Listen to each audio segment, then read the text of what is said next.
श्रीगणेशाय नमः। श्रीसरस्वत्यै नमः। श्रीगुरुभ्यो नमः। श्रुतिस्मृतिपुराणानाम् आलयं करुणालयं नमामि भगवत्पाद शङ्करं लोकशङ्करं। शङ्करं शङ्कराचार्यं केशवं बादरायणं सूत्रभाष्यकृतौ वन्दे भगवन्तौ पुनः पुनः। ईश्वरो गुरुरात्मेति मूर्तिभेदविभागिने व्योमवद्व्याप्तदेहाय दक्षिणामूर्तये नमः। योऽन्तः प्रविश्य मम वाचमिमां प्रसुप्तां सञ्जीवयत्यखिलशक्तिधरस्वधाम्ना अन्यांश हस्तचरणश्रवणत्वगादीन् प्राणान् नमो भगवते पुरुषाय तुभ्यम्। वंशी विभूषितकरान्नवनीरदाभात् पीताम्बरादरुणबिम्बफलाधरोष्ठात् पूर्णेन्दुसुन्दरमुखादरविन्दनेत्रात् कृष्णात् परं किमपि तत्त्वमहं न जाने। वसुदेवसुतं देवं कंसचाणूरमर्दनं देवकी परमानन्दं कृष्णं वन्दे जगद्गुरुम्।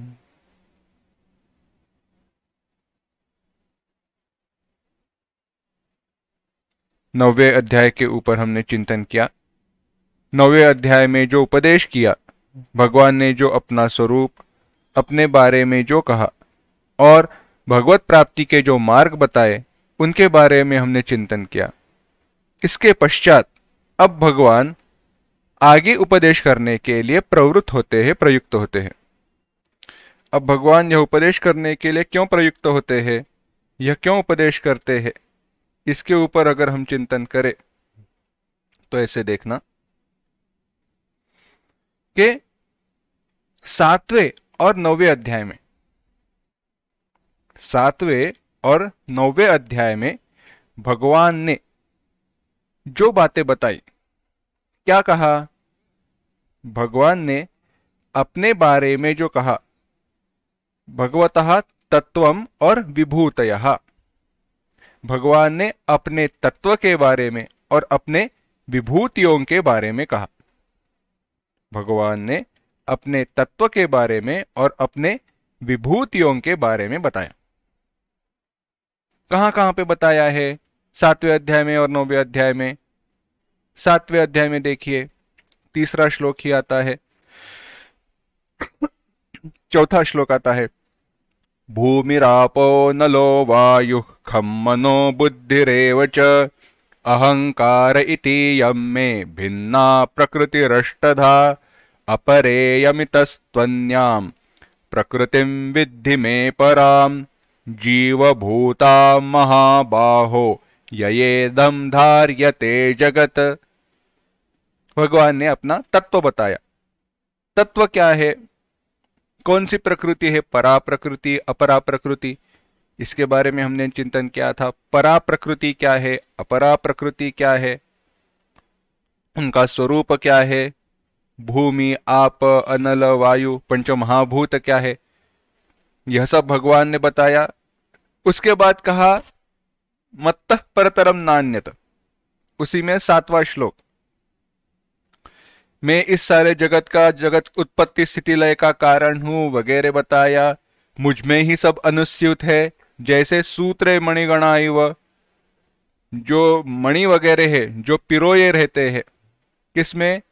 धागे में, सूत्र में, उसी प्रकार से सब कुछ मैं सब में हूं, ये सब भगवान ने बताया। और कैसे समझे?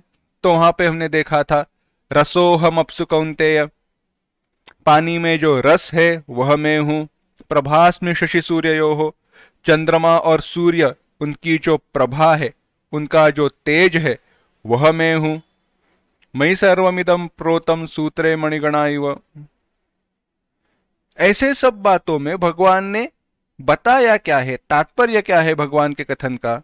भगवान ने अपने तत्व को बताया और अपनी विभूतियां बताई।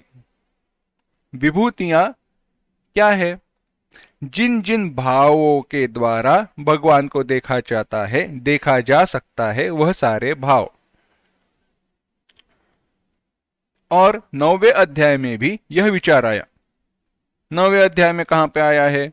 9वें अध्याय में भगवान ने कहा, न च मया ततमिदं सर्वं जगदव्यक्त मूर्तिना न च मत्स्थानि भूतानि न चाहं तेष्वस्थितः न च मत्स्थानि भूतानि पश्य मे योगमैश्वरम् भूतभृन्न च भूतस्थः ममात्मा भूत भावनः।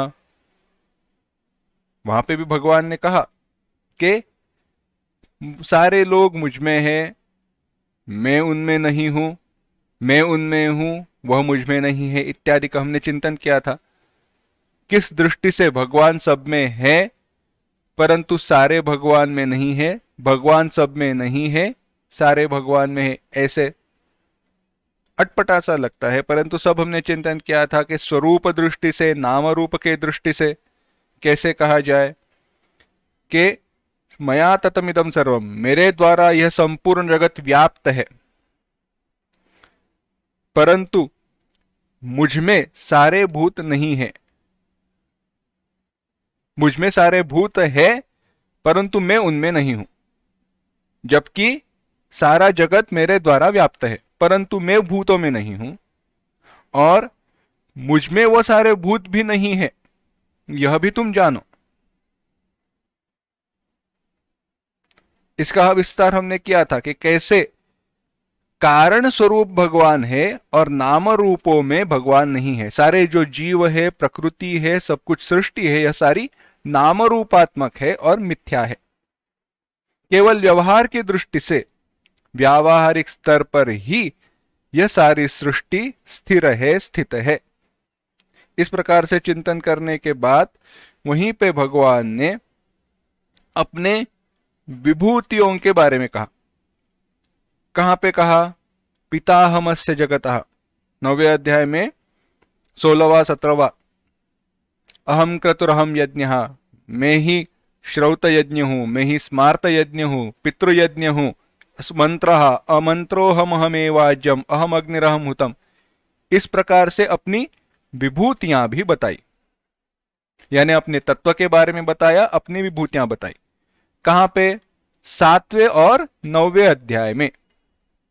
तो भगवान ने 7वें और 9वें अध्याय में अपनी विभूतियां और अपने तत्व के बारे में बताया। परंतु भगवान एक जानते हैं। क्या जानते हैं? भगवान यह जानते हैं कि हम बड़े विद्वान हैं, और विद्वान ऐसे, कुछ विद्वान ऐसे होते हैं कि एक बार बताकर मानते नहीं है। कुछ विद्वान ऐसे होते हैं एक बार बताकर मानते नहीं है, और कुछ विद्वान ऐसे होते हैं एक बार बताकर समझते नहीं है।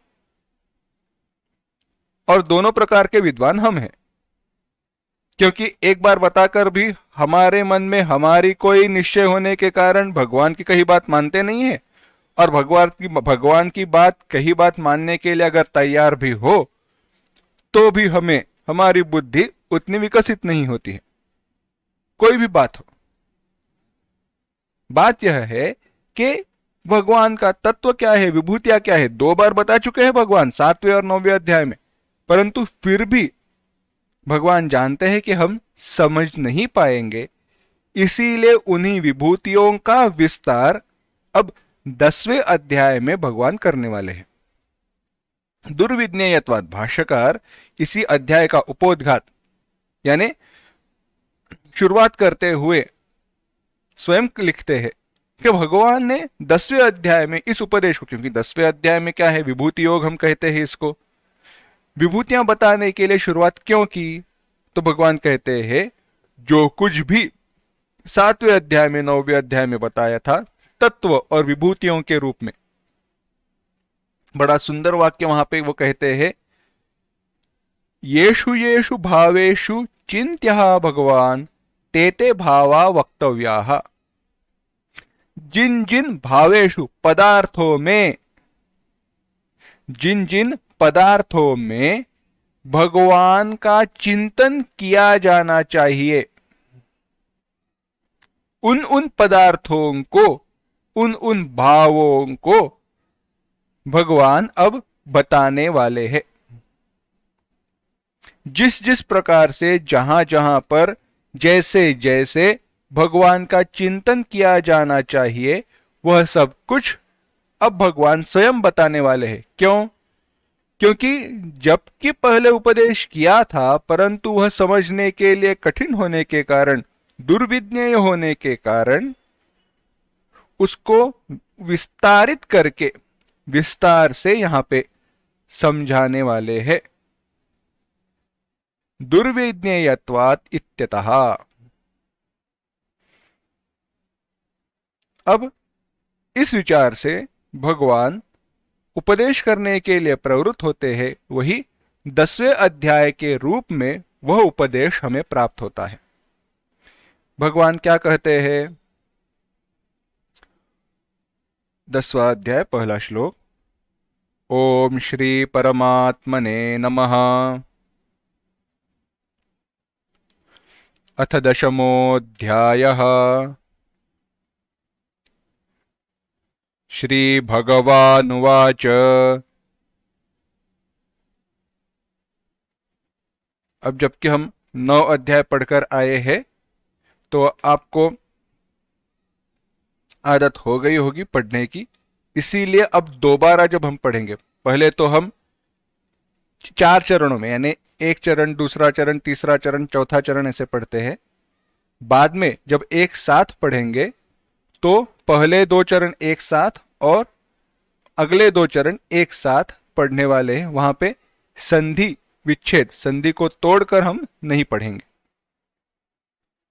बिना रुके अखंड एक साथ पढ़ते जाएंगे।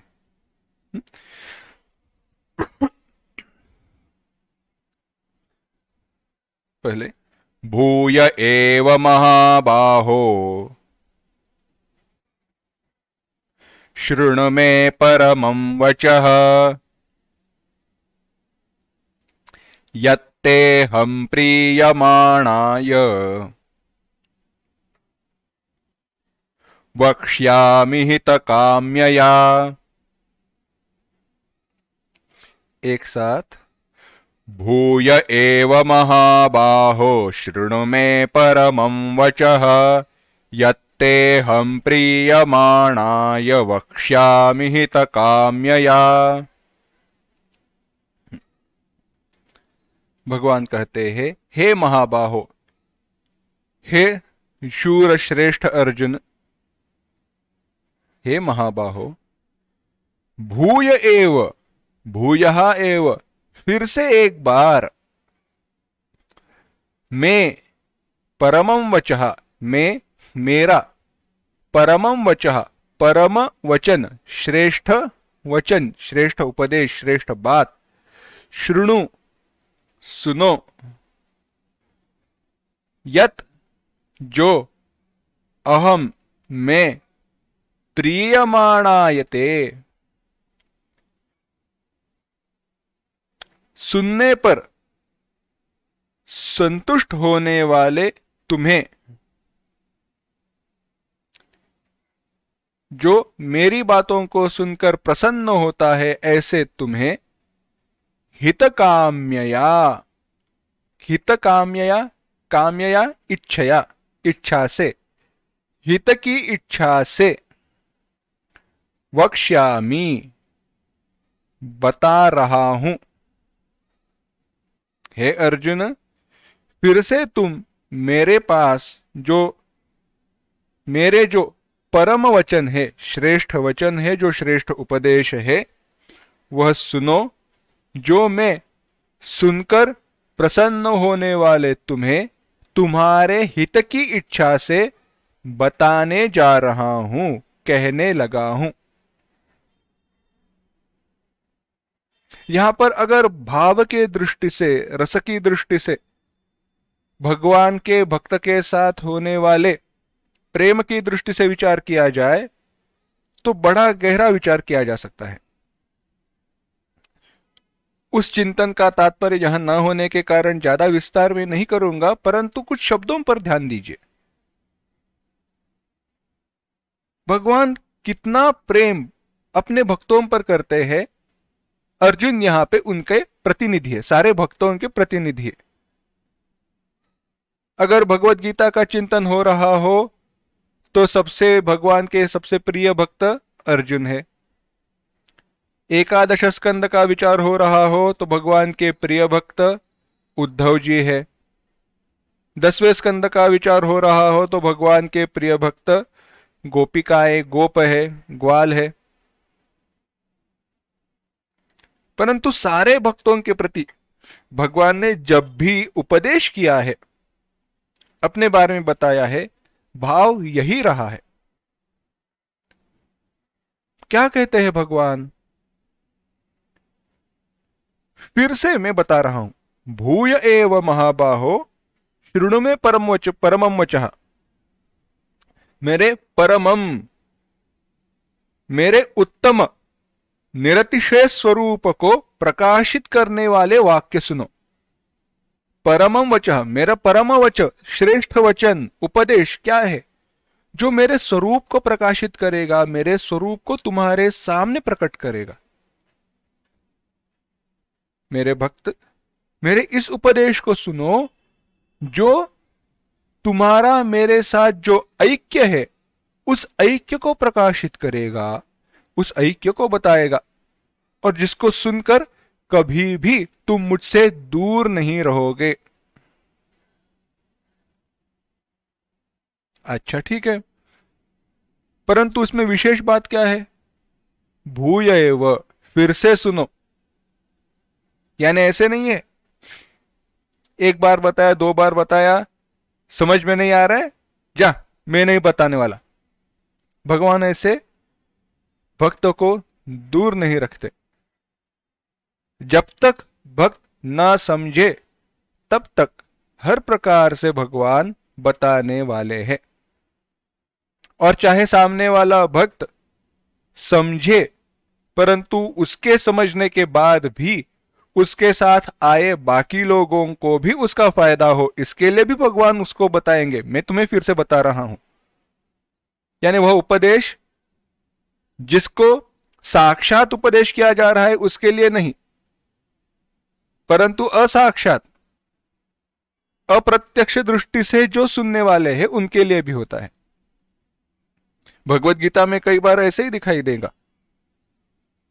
भगवान को तो अर्जुन को तो बताया, परंतु भगवान बार बार वह बात क्यों बताते हैं? क्योंकि भगवान को पता है अर्जुन का अधिकार हमारा अधिकार नहीं है। चाहे अर्जुन के मन में होने वाली दुविधाएं हमारे मन में होने वाली दुविधाएं, अर्जुन का जो संभ्रम है, संदेह है, अर्जुन के मन में निर्माण हुआ क्षोभ है, हमारे जैसा ही है, परंतु अर्जुन हमसे जरूर श्रेष्ठ अधिकारी है। भगवान यह जानकर हमें बार बार बताने के लिए अर्जुन को ही वह बार बार बताते हैं। रस की दृष्टि से, भाव की दृष्टि से सोचो। एक कथा बताते हैं तो भूय एव, इस उपदेश का हेतु, प्रयोजन ध्यान में आएगा। इसी विचार को अवतार की जगह पर भी लगाया जा सकता है। भगवान बार बार अवतार क्यों लेते हैं, बार बार क्यों आते हैं धरती पर उपदेश करने के लिए, या बार बार, क्रम ऐसा लो, भगवान बार बार अवतार क्यों लेते हैं? उसी उपदेश को बार बार बताए।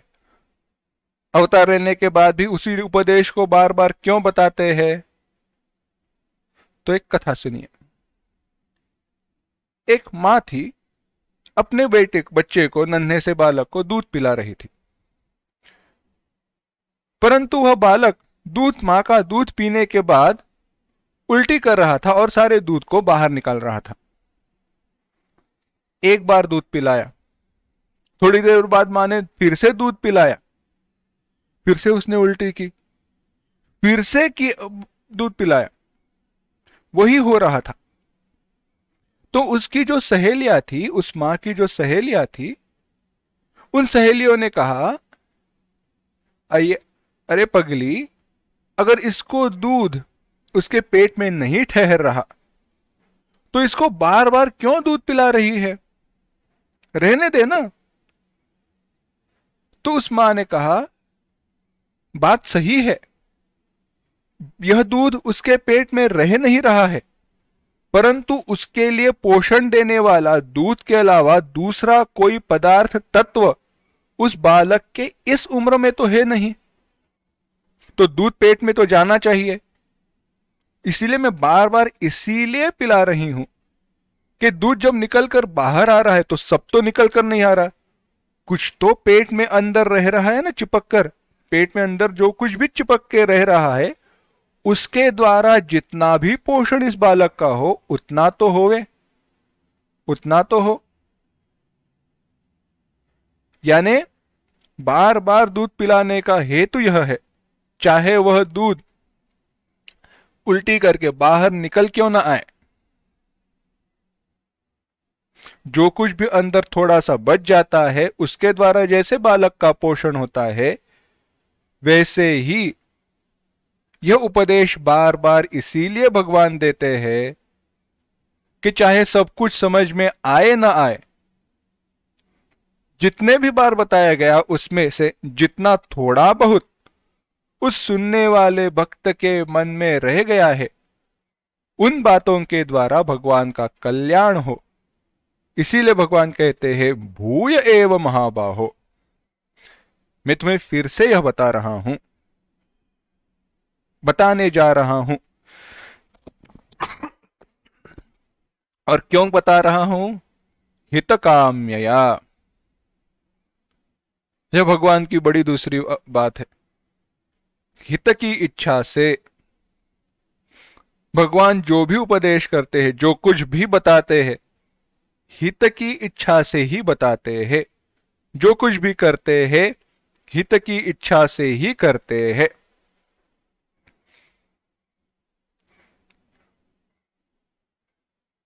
रामायण में देखिए, रामायण में जो कुछ भी प्रभु श्री राम जी ने किया है, उनके सारे कर्म, उनके सारे वचन केवल हितकाम्यया इसी कैटेगरी में आते हैं।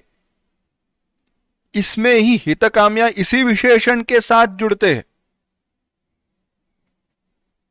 कोई भी लीजिए, हरेक में सामने वाले व्यक्ति का हित जिस मार्ग से हो, जिस प्रकार से हो, उसी मार्ग को भगवान ने चुना। महाभारत में जब तक वह हित होता नहीं है तब तक हम समझ नहीं पाते। जब तक वह हित उस व्यक्ति का या हमारा होता नहीं है तब तक हम भगवान की लीला को समझ नहीं पाते हैं। पर यही विचार है। तात्पर्य क्या है? भगवान कहते हैं हे महाबाहो, हे अर्जुन, फिर भी जबकि मैंने यह सब कुछ पहले बताया है, फिर भी तुम मेरे उत्तम निरतिशय वस्तु को, स्वरूप को प्रकाशित करने वाले इन वचनों को सुनो, इस उपदेश को सुनो। तुम जो मेरे वचनों को सुनकर प्रसन्न हो जाते हो, ऐसे तुम्हें यह मैं उपदेश कर रहा हूं। कैसे कर रहा हूं? तुम्हारा हित हो, तुम्हारा भला हो, इसी दृष्टि से कर रहा हूं। और इसी दृष्टि से यह वचन मैं तुम्हें कहने लगा हूं। प्रश्न यह आता है, भगवान तुम ऐसे क्यों कह रहे हो कि मेरे हित की इच्छा से तुम मुझे कुछ बता रहे हो? अब तक बहुत सारी बातें आपने बताई है, आपके बारे में उपनिषदों में बहुत सारी जगह पे कहा गया है।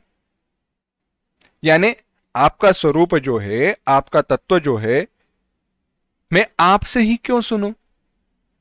ऐसा क्या विशेष प्रयोजन है जो लेकर आप स्वयं मुझे कह रहे हो? भगवान तो ऐसे भी कह सकते थे, अगर मेरे स्वरूप को जानना है तो जाओ कठोपनिषद पढ़ो, जाओ मुंडकोपनिषद पढ़ो, जाओ यहां पे देखो, यहां पे मैंने पहले भी बताया है। क्या विशेष है? तो बताते हैं, भगवान कहते हैं, दूसरा श्लोक देखना। न मे विदुस्सुरगणाः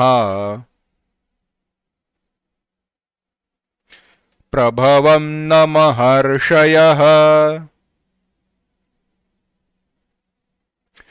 अहमादिर्हि देवानां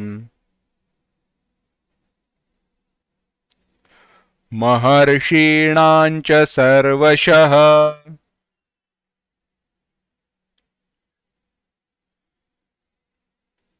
एक साथ।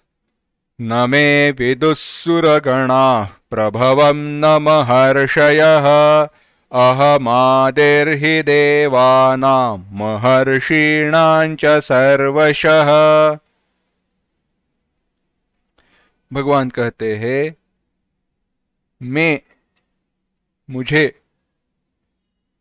या मेरा, मैं, मम, मेरा, प्रभवम, प्रभव, उत्पत्ति का स्थान, उत्पत्ति को, सुरगणाः, सुरगणाः देवताएं, ब्रह्मादि देव, ब्रह्मदेव आदि लोक,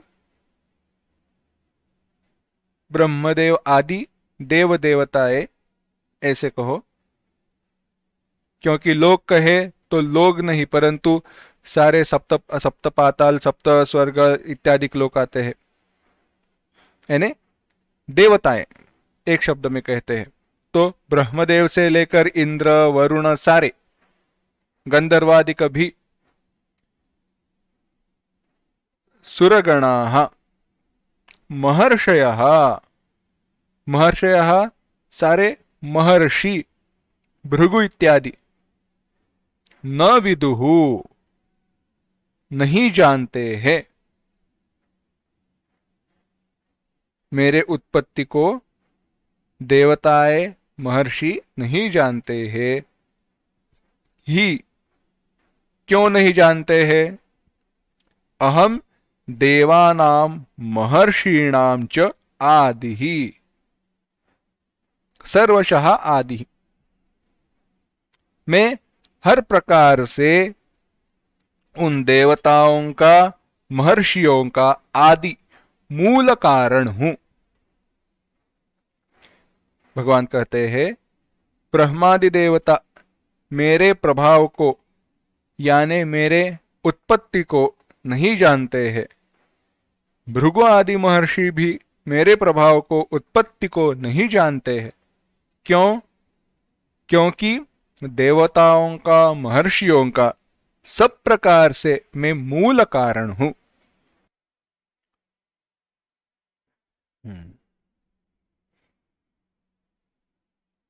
एक विचार समझना,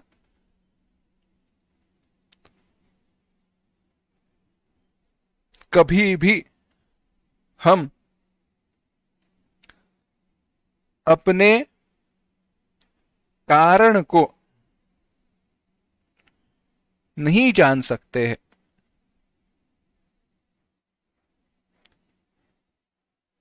अब यहां पे किस प्रकार से इस वाक्य को समझना चाहिए, थोड़ा विचार कीजिए।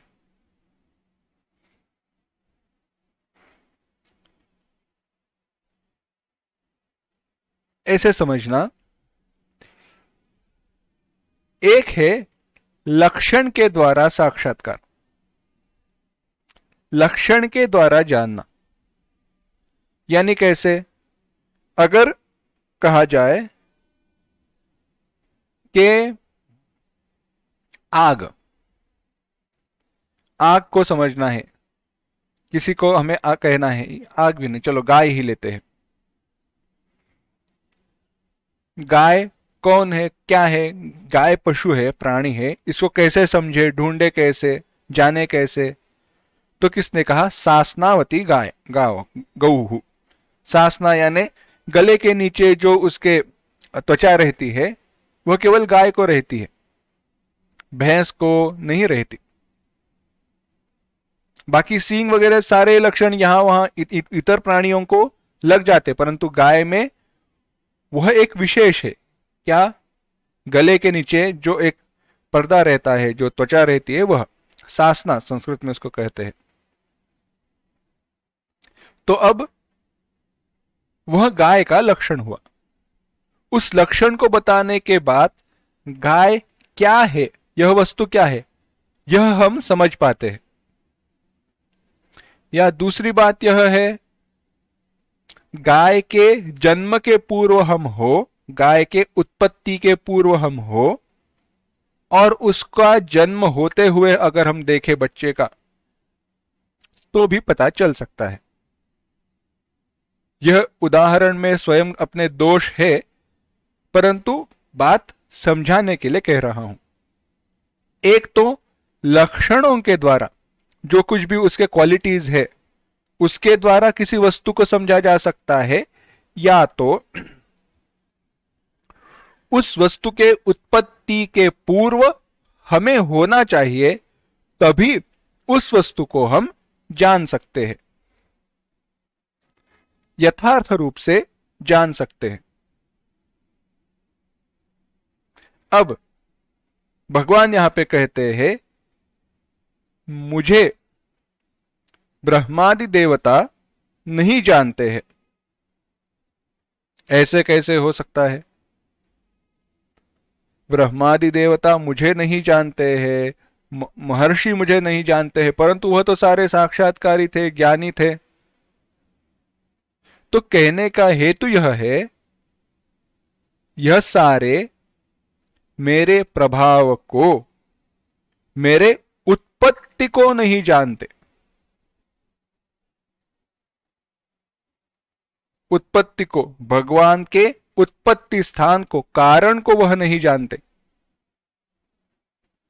क्यों नहीं जानते? क्योंकि कारण को जानने के लिए कारण के पूर्व हमें होना चाहिए। अब इस वाक्य को समझाने के लिए दूसरा उदाहरण बताते हैं। कारण को समझने के लिए कारण के पूर्व हमें होना चाहिए। अगर मैंने आपको चलो, आपको 3 सोने की वस्तुएं दी। एक अंगूठी है, एक कंगन है, और एक कुंडल है। एक अंगूठी है, एक कंगन है, और एक कुंडल है। इन 3 वस्तुओं को आपके सामने रखा, कहा इन 3 वस्तुएं हैं, इनमें से किसी एक वस्तु से दूसरी वस्तु बनाने जा रहे हैं। नथनी समझो, या हार समझो, छोटी सी चेन है, वह बना रहे हैं। अब तीनों वस्तुओं को दूर हटाया, आप घर आए, बाद में आपके सामने केवल हार रखा, आपके सामने केवल वो जो हार है, वो जो सोने की चेन है, वह रखी, और पूछा, बताओ यह जो सोने की चेन है किससे बनी? कुंडल से बनी, अंगूठी से बनी, या कंगन से बनी? क्या हम बता पाएंगे? नहीं। बाकी दूसरी वस्तुएं आपके सामने रखी नहीं है, केवल उस सोने की चेन को आपके सामने रख दिया है और पूछा गया बताओ। तो क्या हम बता पाएंगे? नहीं बता पाते। क्यों नहीं बता पाते? क्योंकि उस चेन का जो भी कारण है, उस कारण को हमने देखा नहीं है।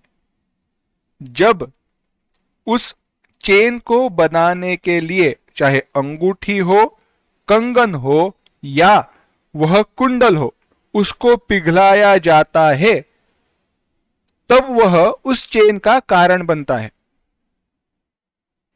जब भी उस अंगूठी को, चलो अंगूठी पकड़ कर लेते हैं, अंगूठी से वह चेन बनी है।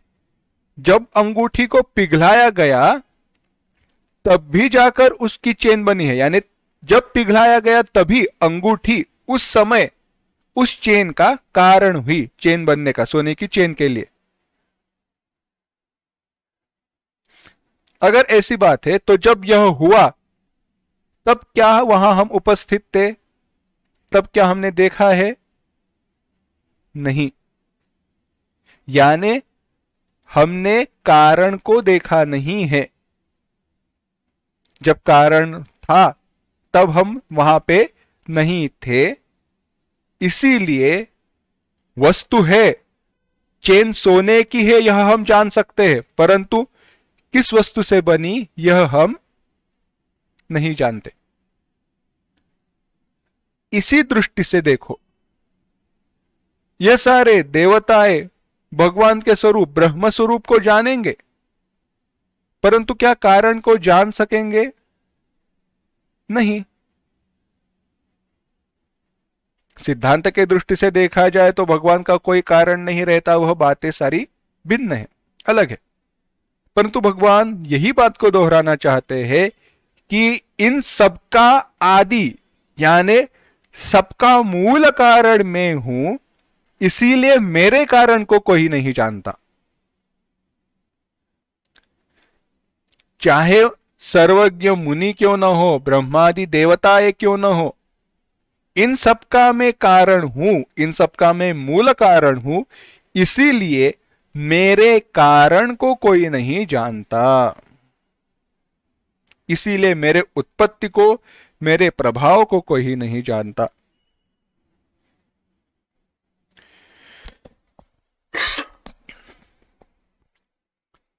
ऐसे क्यों है?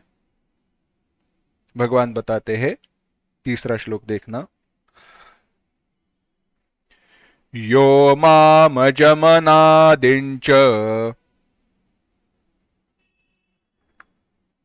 वेत्ति लोकमहेश्वरम्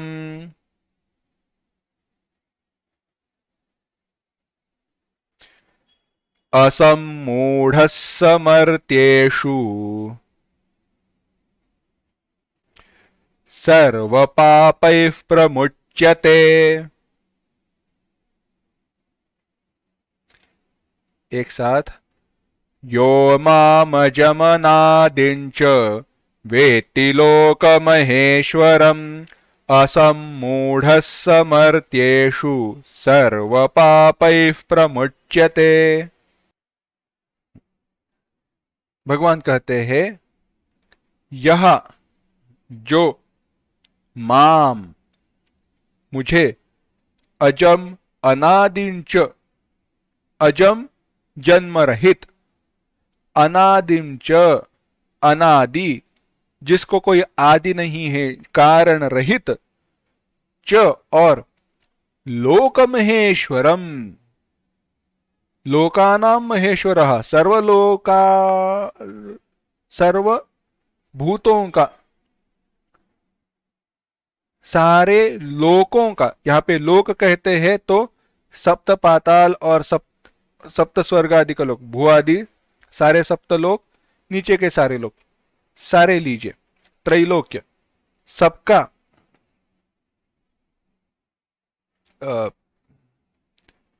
महेश्वर होने के कारण, महेश्वर क्या है विस्तार हम बाद में देखेंगे, महेश्वर होने के कारण महेश्वर इस प्रकार से वेत्ति जानता है, सह वह, मर्त्येषु मर्त्यों में, मर्त्य मनुष्यों में, असम्मूढ़ मोहित न होते हुए, सर्व पापै ही सारे पापों से, प्रमुच्यते मुक्त हो जाता है।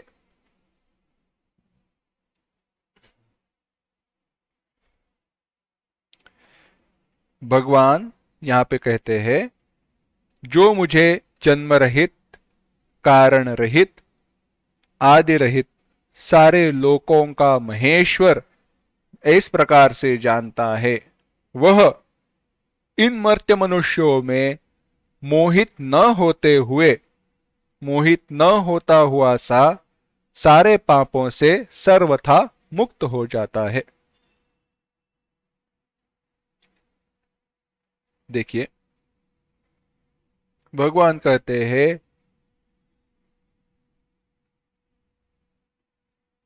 मैं सारे महर्षियों का, देवताओं का आदि कारण हूं, उनके पूर्व में हूं। मेरा कोई आदि नहीं है, इसीलिए मैं अजन्मा हूं और अनादि हूं। अजन्मा और अनादि हमने विचार किया है। फिर से एक बार इन शब्दों के ऊपर विचार करते हैं। अजन्मा कहने का हेतु क्या है और अनादि कहने का हेतु क्या है? अजन्म यानी जन्म रहित। अगर जन्म माने तो होगा क्या? भगवान में विकार निर्माण होगा और भगवान अविकारी है।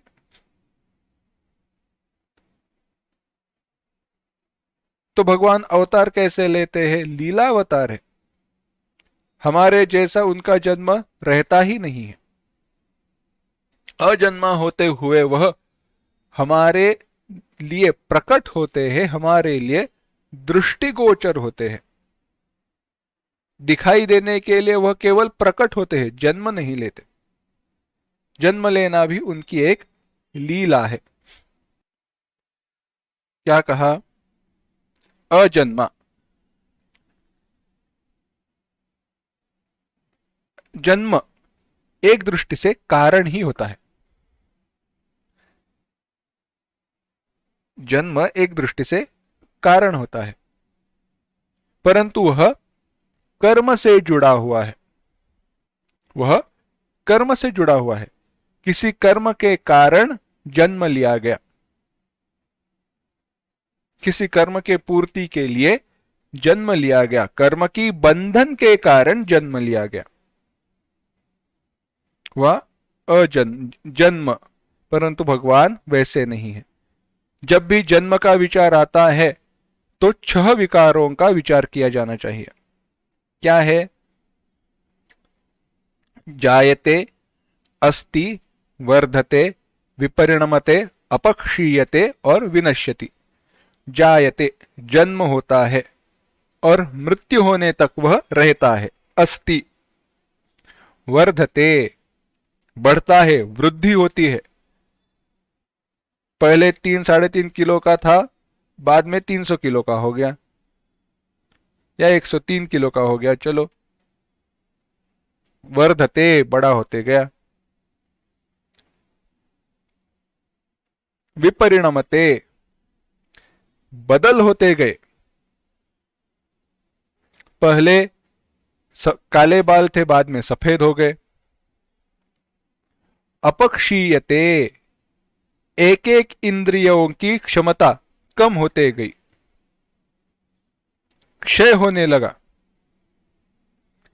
और अंत में विनश्यति नष्ट हुआ, मृत्यु को प्राप्त हुआ। इसमें से कोई भी एक विकार को समझो, बाकी सारे विकार आ जाएंगे। यह सारे विकार जीव के होते ही है, स्थूल शरीर के होते हैं। जन्म के साथ यह सारे आते हैं। ऐसे कोई भी विकार भगवान में नहीं है, इसीलिए भगवान अजन्मा है। भगवान का कोई कारण नहीं है। और भगवान कहते हैं अनादि है। शायद कोई कहेगा कि भगवान का चाहे जन्म न हो, परंतु कहीं तो शुरुआत हो। बाकी सारे विकार न हो, परंतु कहीं तो उनकी उत्पत्ति हुई हो, कहीं पे तो वो प्रकट हुए हो। तो वैसी भी बात नहीं है। मेरा कोई दूसरा आदि कारण नहीं है। आगे कहते हैं, मैं लोकों का महान ईश्वर, महेश्वर, महान ईश्वर हूं। यानी अज्ञान और उसके कार्य से रहित, अज्ञान और उसके कार्य से रहित। अज्ञान का कार्य क्या है? जागृत, स्वप्न, सुषुप्ति। जागृत, स्वप्न और सुषुप्ति। जागृत अवस्था, स्वप्नावस्था, सुषुप्ति अवस्था, यह तीन अवस्थाएं अज्ञान का कारण है। इन तीनों अवस्थाओं से अतीत, परे, चतुर्थ अवस्था से युक्त हूं। अब यह अर्थ कहां से आया, विचार करें। महानतम ईश्वरम ऐसे कहां से आया, तो लोक महेश्वरम तुरीयम अज्ञान तत्कार्य वर्जितम। कैसे इसका संबंध जोड़े, ठीक से समझना। ईश्वर इस शब्द को जब हम विचार करते हैं तो एक ईश्वर शब्द का अर्थ है समष्टि कारण शरीराभिमानी आत्मा। अब समष्टि कारण शरीराभिमानी आत्मा क्या है? समष्टि जो अज्ञान है उसका अभिमानी।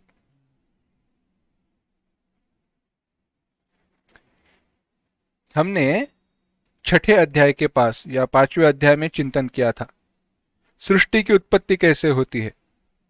पहले तो ब्रह्म था या ब्रह्म है। ब्रह्म के बाद हमने देखा था माया के साथ। माया में तीन गुण है परंतु वह साम्यावस्था में है, इसीलिए सब कुछ अव्यक्त है। और अव्यक्त इस उपाधि के साथ जब ब्रह्म प्राप्त होता है तो उससे कहते हैं ईश्वर। ईश्वर के द्वारा हिरण्यगर्भ की उत्पत्ति होती है। हिरण्यगर्भ क्या है? समष्टि अहंकार हमने देखा था। तो यह जो ईश्वर है जहां से सृष्टि के उत्पत्ति की रचना शुरू हुई वह हुआ ईश्वर। परंतु भगवान केवल वही नहीं है, उससे भी परे है। ईश्वर जब कहा जाता है तो ईश्वर, इसको कारण शरीर से जोड़ा जाता है। ईश्वर को कारण शरीर से जोड़ा जाता है। और कारण शरीर जब कहते हैं तो सूक्ष्म शरीर और स्थूल शरीर आते हैं। और इसी के साथ साथ सुषुप्ति अवस्था, स्वप्नावस्था और जागृत अवस्था भी आती है। ये तीनों अवस्थाएं भी आते हैं। तो इन तीनों अवस्थाओं से जो परे होने वाला वस्तु परे है जो है, इन तीनों अवस्थाओं से जो परे है ऐसा ईश्वर का स्वरूप यानी ब्रह्म तुरीय चतुर्थ स्वरूप। फिर से एक बार देखते हैं। जब भी ईश्वर कहा जाता है तो जब ईश्वर को वेदांत में सिद्धांत की दृष्टि से देखा जाए तो ईश्वर को कारण शरीर से जोड़ा जाता है। और जब कारण शरीर कहते हैं तो सूक्ष्म शरीर, स्थूल शरीर भी आते हैं। इसी को जब आगे जोड़ा जाता है तो कारण शरीर के साथ साथ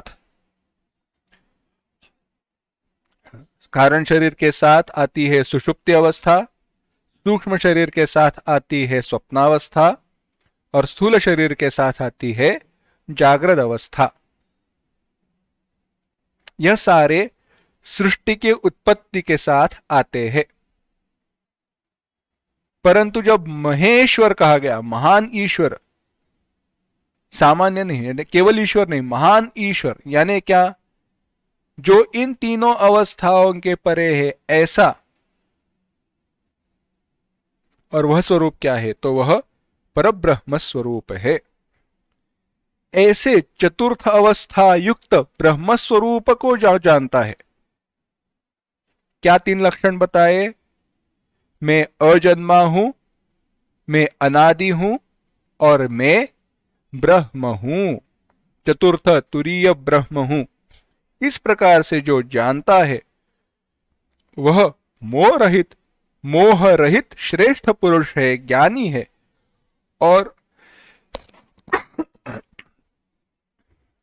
वह जाने अनजाने में किए हुए पापों से मुक्त होता है। सर्व पापै प्रमुच्यते। वह पुरुष सारे पापों से मुक्त हो जाता है। और केवल यही बात नहीं है, परंतु इसके लिए भी मैं महान ईश्वर हूं, लोकों का ईश्वर हूं। किसके लिए?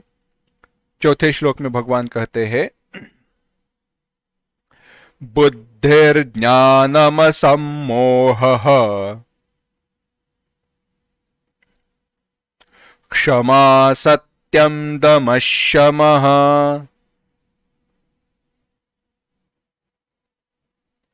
सुखम दुःखम भवो भावः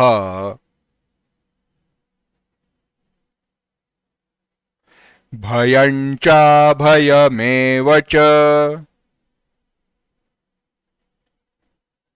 अगला भी श्लोक, अहिंसा समता तुष्टिः तपोदानं यशो यशः भवन्ति भावा भूतानां मत्त एव पृथग्विधाः।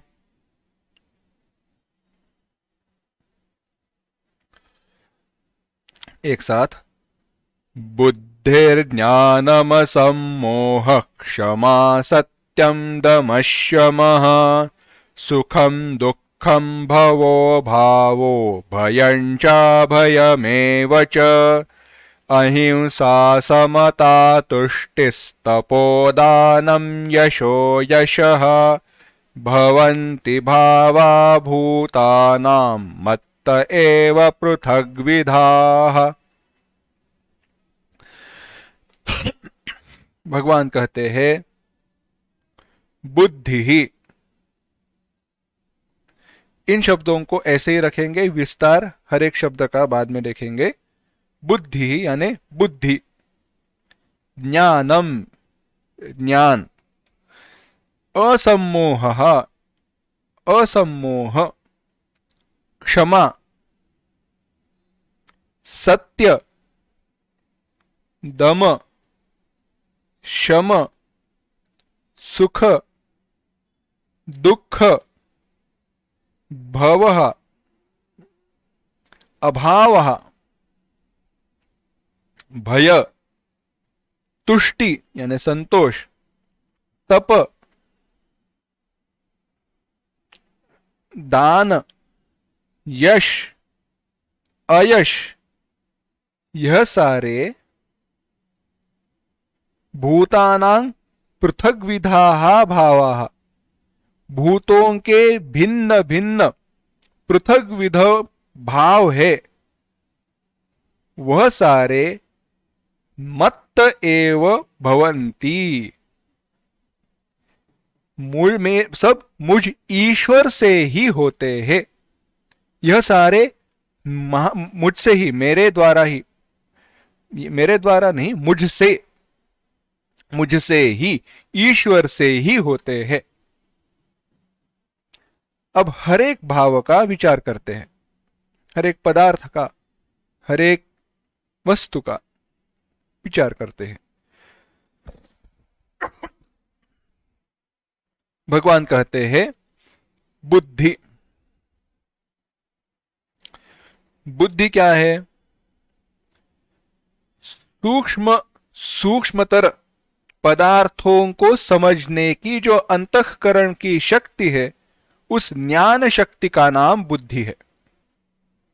बड़ी सुंदर व्याख्या है बुद्धि की। सूक्ष्म या सूक्ष्मतर, सूक्ष्माति सूक्ष्म, ऐसे पदार्थों को समझने वाली अंतःकरण की जो ज्ञान की शक्ति, अंतःकरण की जो शक्ति है समझने की, उस शक्ति को क्या कहा गया? उस शक्ति को कहा गया बुद्धि, नाम दिया गया। यानी ज्ञान ग्रहण करने की शक्ति, पर केवल सामान्य नहीं, सूक्ष्माति सूक्ष्म ज्ञान।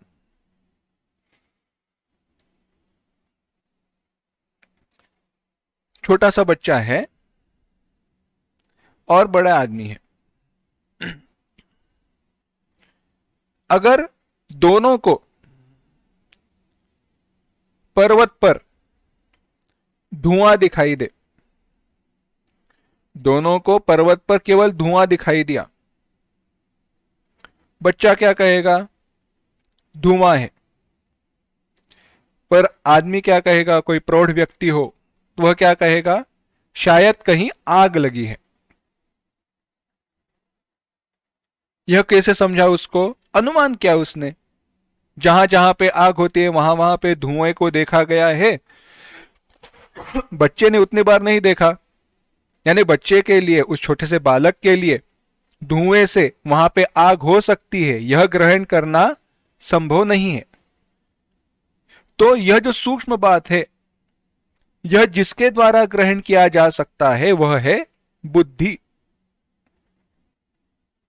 एक उदाहरण, ऐसे बहुत सारी वस्तुएं रहती है सूक्ष्म अति सूक्ष्म ग्रहण करने की, जो अंतःकरण की क्षमता, हमारे अंतःकरण की जो क्षमता है उसे कहा गया बुद्धि। बुद्धि ज्ञानम, आत्मा आदि पदार्थों के बोध को ज्ञान कहा गया। ज्ञान यानी नॉलेज, अंग्रेजी में हम नॉलेज कहते हैं, पर कोई भी ज्ञान ज्ञान नहीं। कौन सा ज्ञान? आत्मा क्या है, अनात्मा क्या है, मेरा स्वरूप क्या है, इसको जानना, उसे कहा गया ज्ञानम। बाद में कहा असम्मोह। असम्मोह, मोह न रहना। असम्मोह क्या है? जानने योग्य पदार्थ। पहले जाना कैसे जाता है, बुद्धि के बारे में बताया। बाद में क्या जानना चाहिए, ज्ञान बताया। अब कहते हैं असम्मोह, यानी सम्मोह यानी मोह, मोहित होना, संभ्रम। न सम्मोह असम्मोह, मोहित न होना, संभ्रांत न होना, भ्रांति न होना। किसके बारे में? जानने योग्य पदार्थ प्राप्त होने पर भी उनमें विवेक पूर्वक प्रवृत्ति होना असम्मोह है। भगवान को प्राप्त करना है, यह जानने के बाद विवेक विवेक के साथ विषयों में ना अटकते हुए भगवत प्राप्ति के लिए जो होने वाली प्रवृत्ति है, इसे कहते हैं असम्मोह। जानते हैं जीवन का प्रयोजन क्या है? भगवत प्राप्ति। भगवान को प्राप्त करना चाहिए, ब्रह्म ज्ञान प्राप्त करना चाहिए, परंतु यह जानने के बाद विषयों का चिंतन करे तो वह सम्मोह है। विवेक के साथ यह विषयों का चिंतन नहीं करना है, मुझे ब्रह्म का चिंतन करना है, ऐसे कहकर इस विचार के साथ ब्रह्म चिंतन के लिए प्रवृत्त होना है असम्मोह। आगे कहा क्षमा। क्षमा क्या है? किसी के द्वारा निंदा किए जाने पर, ताड़ित होने पर अपने चित्त में विकारों को निर्माण न होने देना। हमारे अंतःकरण में विकारों को निर्माण न होने देना है क्षमा। बड़ी सुंदर क्षमा की व्याख्या है यह। किसी के द्वारा अपनी निंदा किए जाने पर या ताड़ना की दी जाने पर भी चित्त में विकारों को उत्पन्न न होने देना, विक्षेप को उत्पन्न न होने देना है क्षमा।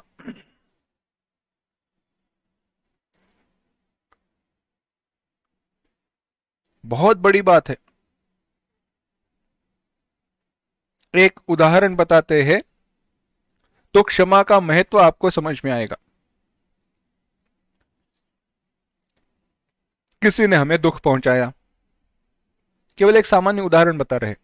हुँ? किसी ने हमें दुख पहुंचाया पर हम कुछ कर नहीं पाए, मन में रह गया। तो अब क्या हुआ, उसने कर्म किया, हमें दुख पहुंचा, हमारे मन में कोई इच्छा निर्माण हुई, यानी हम दोनों एक दूसरे से कर्म के बंधन से जुड़ गए। किस प्रकार से? उसने मुझे परेशान किया है, अब मैं बदला लेना चाहता हूं।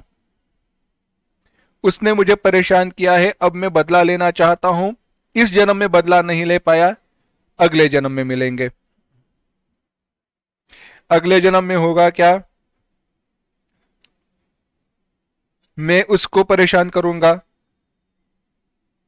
परंतु मेरे द्वारा कर्म किया गया, उसको परेशानी हुई, वह क्या कहेगा, इसने मुझे परेशान किया है, मैं उसको परेशान करूंगा। ऐसे तो अंत नहीं है ना, एक दूसरे को परेशान जन्म जन्म तक करते रहो। केवल एक उदाहरण के दृष्टि से बता रहा हूं। परंतु अगर किसी के द्वारा ताड़ना दिए जाने पर, दुख पहुंचाए जाने पर अगर हम क्षमा कर देते हैं, तो विचार कीजिए, न केवल हमारा कर्म बंधन छूट रहा है, परंतु दूसरे का भी कर्म बंधन दूर हो रहा है।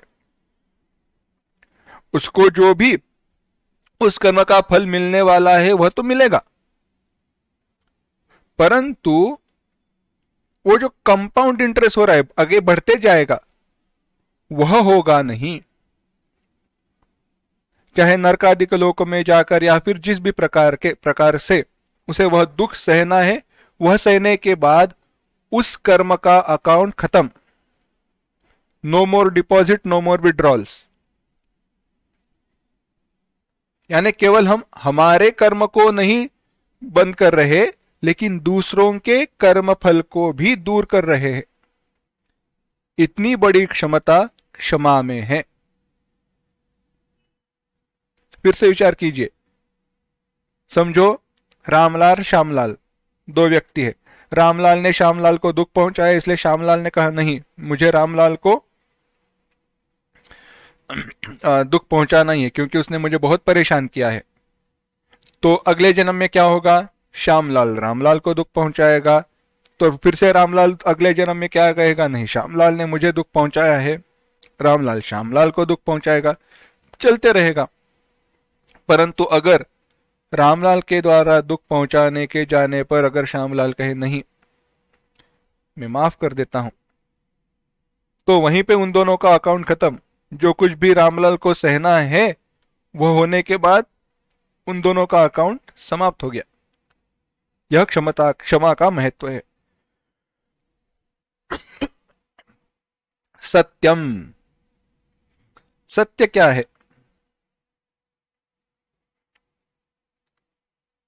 सत्य, इसका एक अर्थ है कालत्रयेपि तिष्ठतीति सत।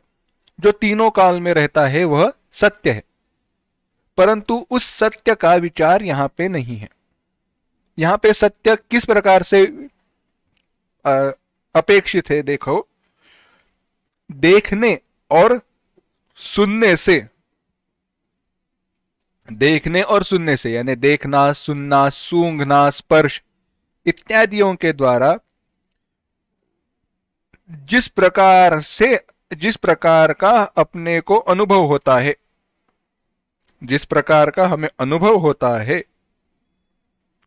उसको, उस अनुभव को दूसरे की बुद्धि में, दूसरे की बुद्धि में पहुंचाने के लिए उस अनुभव को दूसरी की बुद्धि में जैसे के तैसे पहुंचाने के लिए उसी प्रकार से कही जाने वाली वाणी को सत्य कहा जाता है।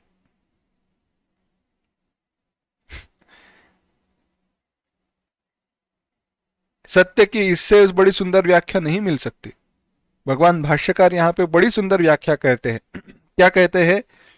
यथा दृष्टस्य यथा श्रुतस्य च आत्मानुभवस्य परबुद्धि संक्रांतये तथा एव उच्चार्यमाणा वाक् सत्यम उच्यते। तथा एव उच्चार्यमाणा वाक्, जैसा अनुभव आया है वैसे ही बताने वाली वाणी। अब तो बताओ हम कितना सत्य कहते हैं। ऐसे विचार किया जाए तो हमारा एक भी वाक्य सत्य नहीं होता। हमारे गुरुजी तो कहते हैं हम जानते भी नहीं है और असत्य बोल देते हैं। अगर मैं आपसे कहूं टाइम क्या हुआ, आप क्या कहोगे? 11:40। जब तक आप 11:40 कहते हो तब तक समय जा चुका है। उस सेकंड का भी आप उच्चारण करोगे अगर, तब तक वह सेकंड चला जाता है। हमारे मोबाइल में घड़ी में भी सेकंड नहीं दिखाई देते। यानी अगर मैं कहूं 11:40 तो अभी 11:40 बज के कुछ सेकंड आगे चले गए हैं, यानी 11:40 मिथ्या वचन हुआ एक दृष्टि से। 11:40 अभी हुए नहीं है, 11:40 बज के चले गए, यानी वह भी एक दृष्टि से कहा जाए तो असत्य है। अगर ऐसे कहे तो देखो कितना सत्य वचन कितना कठिन है। तो अगर संदेह हो रहा हो और टेंशन आ रहा हो तो बस कह दो लगभग 11:40 हो चुके हैं। 11:40 हो गए, यानी 11:40 बजकर कुछ सेकंड आगे जा चुके हैं। हाथ धो के हम सेफ, परंतु वहां से छूट जाएंगे।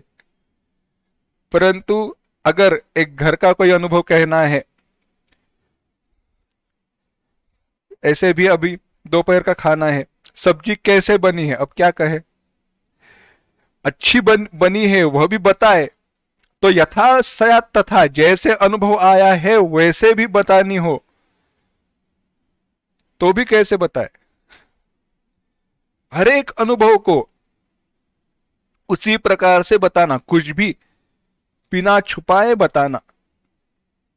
और इसीलिए बड़े मर्यादित योग्य शब्दों का उपयोग करना आवश्यक है।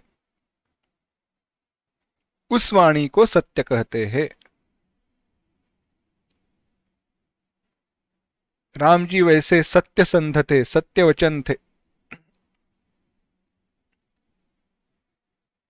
विचार कीजिए। इसलिए इसको कहा जाता है सत्य। आगे कहा है दमः और शमः। दम क्या है और शम का क्या है? दम बाह्य इंद्रियों को वश में कर लेना है दम, और अंतःकरण की उपरति है शम। इंद्रियों को विषयों के प्रति जाने न देना है दम, और मन को विषयों के प्रति जाने न देना है शम। दोनों हाथ में हाथ मिलाकर चलते हैं। कैसे? रास्ते से जा रहे हैं, कहीं होटल में से या कहीं ठेले से वड़ा पाव की गाड़ी से भजी या पकोड़े की खुशबू आई, तो चलकर वहां पे खाने के लिए न जाना, यह है इंद्रियों के ऊपर मन के द्वारा किया गया निग्रह। इंद्रियों ने देखा है परंतु पैर वहां पर पैरों के साथ गए नहीं। और दूसरा है ध्यान के लिए बैठे हैं और मन ढूंढ रहे कि क्या सुनाई दे रहा है, किचन में क्या चल रहा है, बाहर क्या हो रहा है। यह न सोचना और यह ना सोचे, इसके लिए आंखें मूंद कर, आंखें बंद करके मन एकाग्र करके रहना, यह है मन का निग्रह। एक दूसरे से जुड़े हुए हैं। ऐसे है शम और दम। और भी बाकी सारे भाव भगवान ने बताए हैं, यह शम दम इत्यादि भी है जिसके ऊपर हम विचार करेंगे, परंतु वह विचार हम अगली बार करते हैं। आज यहीं पे रुकते हैं।